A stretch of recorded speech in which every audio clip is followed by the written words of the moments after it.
हमारा ब्रह्मांड अनेकों रहस्यों से भरपूर है और इन्हीं रहस्यों में से एक है हमारे ब्रह्मांड की शुरुआत कैसे हुई।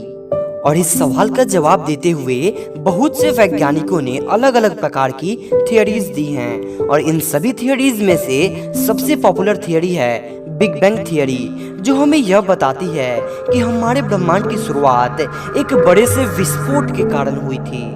लेकिन इन सभी से अलग हम आपको एक ऐसे वैज्ञानिक के बारे में बताने जा रहे हैं जिन्होंने हाल ही में बिग बैंग थियरी को चैलेंज करते हुए कहा कि हमारे ब्रह्मांड की शुरुआत बिग बैंग से नहीं हुई, बल्कि उससे पहले एक ब्रह्मांड पहले से ही मौजूद था। लेटेस्ट इन्वेंशन एंड डिस्कवरीज के एक बेहद ही रोचक एपिसोड में आपका स्वागत है। ब्रिटिश वैज्ञानिक रोजर पेनरोज को हाल ही में फिजिक्स में नोबेल पुरस्कार मिला है। पेनरोज को यह सम्मान उनके ब्लैक होल को लेकर किए गए शोध पर दिया गया है, लेकिन पेनरोज अब एक अन्य वजह से चर्चे में हैं। उनका कहना है कि ब्रह्मांड की शुरुआत बिग बैंग से नहीं हुई थी, बल्कि उससे पहले एक ब्रह्मांड पहले से मौजूद था। पेनरोज का यह विचार एक नई बहस को जन्म दे गया। ब्रह्मांड की शुरुआत बिग बैंग से नहीं हुई। पेनरोज का कहना है कि ब्रह्मांड की शुरुआत बिग बैंग से नहीं हुई थी। असल में बिग बैंग से पहले भी एक ब्रह्मांड मौजूद था और बिग बैंग केवल उस ब्रह्मांड का अंत भर था। और इन सभी में से सबसे चौंकाने वाली बात उन्होंने यह कही कि बिग बैंग से पहले के ब्रह्मांड के सबूत आज भी प्राप्त किए जा सकते हैं। उनके अनुसार बिग बैंग से पहले एक ब्रह्मांड मौजूद था और हमारे भविष्य में भी कुछ ऐसा ही होगा। उन्होंने कहा कि हमारा ब्रह्मांड फैल रहा है, जिससे कि यूनिवर्स के ऑब्जेक्ट्स एक दूसरे से दूर होते जा रहे हैं, यानी कि यूनिवर्स का मास एक दूसरे से दूर हो रहे हैं। उन्होंने ये भी कहा कि मेरी यह थ्योरी यह बताती है कि फ्यूचर में भी एक बिग बैंग होगी, जिससे एक दूसरे युग की शुरुआत होगी। यह सुनने में बड़ा ही दिलचस्प लगता है। रोजर पेनरोज के अनुसार बिग बैंग वास्तव में पिछले युग का अंत और नए युग का आरंभ होता है। इस बारे में बताते हुए पेनरोज ने कहा कि हॉकिंग इवेपोरेशन के जरिए बहुत से ऐसे ब्लैक होल होंगे जो इवेपोरेट हो जाएंगे और मैं इन्हें हॉकिंग पॉइंट कहता हूँ।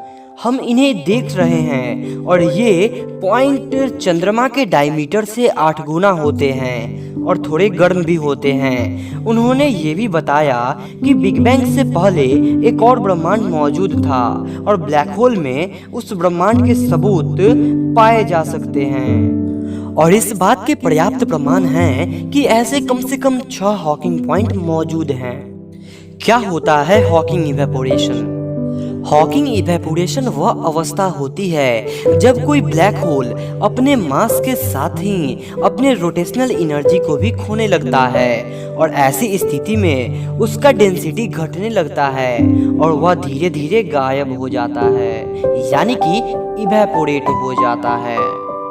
क्या साबित किया था रोजर पेनरोज ने कि उन्हें नोबेल पुरस्कार से सम्मानित किया गया?